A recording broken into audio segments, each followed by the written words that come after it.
इसको गुरुजी पिछले साल ना जी हाँ डेंगू हुआ था अक्टूबर 24 में। ये हुआ डेंगू जी। के बाद बहुत लोगों की किडनी खराब हो रही है, शुगर हो रही है। अच्छा, डेंगू में फिर क्या दी थी? एलोपैथी की दवाई दे दी। एलोपैथी दवाई दी जी, डॉक्टर ने हमें बोला भी कारपोल दवाई, इसको 5-4 दिन 100+ रहा है जी बुखार, और वो कहता भी 5 घंटे 6 घंटे बाद आपने इसको एक दे देनी है। तो जी 4-5 दिन में 14-15 गोलियां हमने इसको दे दी थी। 14-15 गोली दे दी। 500 mg की गोली थी जी वो। तो उससे फिर ये स्थिति बिगड़ गई जी इसकी बाद में। तो फिर इसके दिसंबर में गुरुजी बाल झड़ने लग गए थे वही राम, सिर के, तो इतने बाल गिर जाते थे गुरुजी, हम देख के डर जाते थे। डर लगता था जी हमें, हे राम। भी ये कैसे हो रहा है। तो फिर एक आपका जी गुरुजी ऑयल है मालिश करने वाला, दिव्या एडवांस, हाँ, केश कांति कांति ऑयल एडवांस, तो हमने वो ले लिया, उससे मालिश शुरू कर दी। हफ्ते में बाल झड़ने बंद हो गए जी। लो, तो हफ्ते में बाल झड़ने बंद हो गए गुरुजी। ये हमें फिर ये लगा ही नहीं कि भी इसको शुगर हो रखी है, क्योंकि हमारे पूरी फैमिली में किसी को है ही नहीं शुगर, किसी को शुगर नहीं है। किसी को भी शुगर नहीं ये है। एलोपैथी की दवा से हो गई, इसलिए मैं ड्रग माफिया कहता हूँ, हाँ जी। मेडिकल माफिया कहता तो हूँ। गुरुजी, तो ये 4-5 घंटे गुरुजी लॉन टेनिस की प्रैक्टिस करता है। हमें तो दूर दूर भी नहीं था कि इसको शुगर होएगी। तो फिर 1 महीने बाद गुरुजी इसको क्या हुआ, 2-3 ये रात को 2-3 बार उठ के बाथरूम जाने लग गया, 2-2 3-3 बार 4-4 बार उठ के। फिर हमें ये डाउट सा लगा भी कि कुछ ना कुछ तो है दिक्कत बच्चे को। फिर इसको बॉडी भी वीक होने लगी जी इसकी। फिर मैंने डॉक्टर को चेक कराया जी, डॉक्टर ने टेस्ट लिख दिए, तो उसमें 12/4 को डिडक्ट होगी कि भी इसको शुगर है। तो फिर मैंने जी वो ब्लड टेस्ट भी करवाए, सारे करवाए। तो डॉक्टर कहता जी इंसुलिन शुरू करा दो जी इसकी जल्दी जल्दी।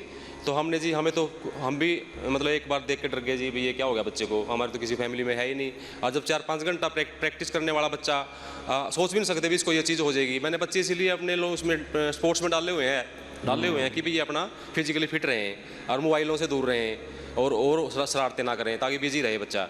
लेकिन उसके बावजूद भी इसको ये चीज़ होगी। तो जी डॉक्टर कहता है जी तो इंसुलिन आपको लाइफ टाइम ही लेनी पड़ेगी, इसका कोई इलाज नहीं है। लाइफ टाइम बोल देते हैं। हाँ जी। टिल द लास्ट ब्रेथ हाँ जी। Take the medicine. डॉक्टर कहता है जी अगर आपने इसको मान लिया ना भाई इसको बच्चे को शुगर है, तो ये भी मान लो भाई ये लाइफ टाइम देनी ही पड़ेगी। लेकिन हमने क्या किया जी, मैंने ये ठान लिया था कि भी लाइफ टाइम ये इंसुलिन हमें मंजूर नहीं है। हम यहाँ आ गए थे पतंजलि में फेस 1 में जी, तो वहाँ डॉक्टर को दिखाया हमने, अपने डॉक्टर थे जी वहाँ, एन सुजाता मैडम। तो मैडम ने देख के बोला इसका HbA1c आया, HbA1c 15 जी। 15 राम, 15 जी। HbA1c मतलब 15 से ऊपर 15 मापा ही नहीं जाता। 15 का मतलब होता है 700-800 शुगर। हाँ जी, 15 आया जी। और उस 15 के HbA1c के दौरान भी इसने 2 ट्रॉफियाँ जीती हैं फाइनल। क्या बात है, बच्चा हिम्मत वाला है। हिम्मत वाला जी, उसके दौरान भी। लेकिन हमें नहीं पता था उस टाइम भी इसको शुगर है। जब वो 3 महीने की कराई तो जनवरी फरवरी मार्च की आई, तो जनवरी फरवरी मार्च में 2 टूर्नामेंट ये जीत के लेके आया था। और फिर हम यहाँ आ गए जी, और डे 1 से हमारी यहाँ आती इंसुलिन बंद कर दी थी, आज तक बंद है। और नॉर्मल है शुगर, कल 134 शाम की आई है खाना खाने के बाद, और सवेरे की 112 थी जी। लो एकदम ठीक है बेटा। अब इसको ना रोज 1 घंटा, बाकी खेलना पढ़ना सब करना, 1 घंटा 10-10 मिनट मंडूकासन, पवन मुक्तासन, उत्थान पादासन पूरी भक्ति से करना। नॉन डायबिटिक हो गए अब तो। अभी HbA1c कराओगे ना 6 से नीचे मिलेगी। ठीक है, जाओ बेटा, खुश रहो। जोरदार तालियां बजा दो भाई। सच में तो मैं तो कहता था तेजा वीर पहले ही हुआ दवाई, तो दूसरा अवतार हो गया तेजा वीर का। गुरुजी एक बात और कहनी है मुझे। 14-15 साल पहले गुरुजी वाइफ को भी दिक्कत आ गई थी पेट की, इसके होने से पहले।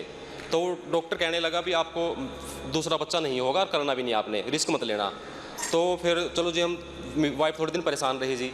फिर उन्होंने आपका यूट्यूब पे देख देख के जी योगा शुरू कर दिया। उन्होंने योगा शुरू कर दिया जी, ये बच्चा पैदा हुआ जी स्वस्थ बिल्कुल नॉर्मल। ये तेजस्वी पैदा हुआ था जी। ये बहुत तरह से लोग ऐसे सता के रखते हैं, बहुत बुरी हालत। वाइफ भी आई है जी, वो वहाँ पे बैठे हैं योगा कर रहे हैं। उनको भी आशीर्वाद है। ठीक है, जिन्हों को अप्रतिम लाभ होता है ना, उनके कुछ की हम प्रतिक्रियाएं, उनके रिएक्शन, उनके एक्सपीरियंस शेयर करते हैं, जिससे कि लोगों में हौसला जगे। लोग थके हारे बैठे हैं, अब तो ज़िंदगी भर दवा खानी पड़ेगी, बीमार रहना पड़ेगा। क्यों भाई? अरे इतनी बड़ी ऋषियों की विरासत हमारे पास है, योग, आयुर्वेद की, नेचुरोपैथी, पंचकर्मा, षटकर्मा की। क्यों परेशान हो तुम?